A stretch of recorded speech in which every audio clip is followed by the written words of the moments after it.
Business যারা করে display accessories agriculture সাথে রিলেটেড। গত 29 তারিখে বাংলাদেশ গভর্নমেন্ট একটা প্রজ্ঞাপন দেয় এনইআর এর মাধ্যমে মোবাইল ফোন রেজিস্ট্রেশন। আমরা বলতে চাই এদেশে এই ধরনের প্রজ্ঞাপনে আপনারা যারা ডিসপ্লে বিজনেস করেন, অ্যাক্সেসরিজ বিজনেস করেন, সকলেই ক্ষতিগ্রস্ত হবে। বাট আমরা ব্যবসায়ীদের পক্ষ থেকে গভর্নমেন্টকে জানিয়েছি আপনারা ট্যাক্সটা সহনীয় পর্যায়ে নিয়ে আসেন। আমাদের এই ট্যাক্স 57 থেকে 59%, কিন্তু আমরা গভর্নমেন্টকে বারবার অনুরোধ করেছি এই ট্যাক্সটা 10 থেকে 12-15% নিয়ে আসেন, উন্মুক্ত বাণিজ্য করে দেন, এদেশের 20 লক্ষ পরিবার বেঁচে যাবে। কিন্তু গভর্নমেন্ট আমাদের কোন ধরনের কথায় কান দিচ্ছে না। আমি একটু এক্সপ্লেইন করি। আমরা মোবাইল বিজনেস করি, আমাদের এই মোবাইল পিআই বিজনেসটা বাংলাদেশে 60%, অফিসিয়াল বিজনেসটা হচ্ছে 40%। এখন আমাদের এই বিজনেসটা বন্ধ হলে আপনাদের এই ডিসপ্লে কোথায় সেল করবেন?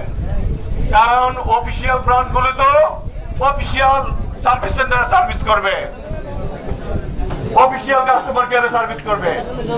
অ্যাক্সেসরিজের উদ্দেশ্যে কিছু কথা বলতে চাই।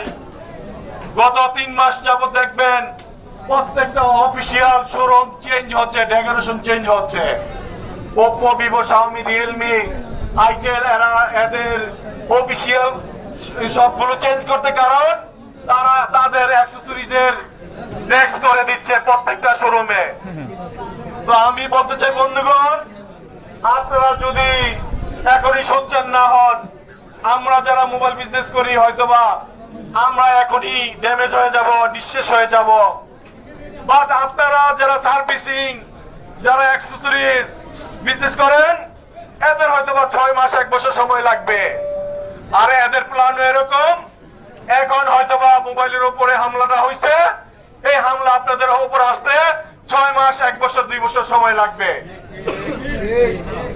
তো আমরা আশা করি কালকে 7 ডিসেম্বর রবিবার সারা বাংলাদেশ থেকে 2-3 লক্ষ লোক আশা করি আমাদের এই আন্দোলনে সমবেত হবে।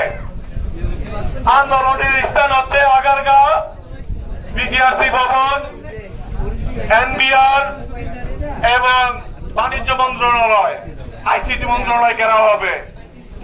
তা আমরা এই মার্কেটের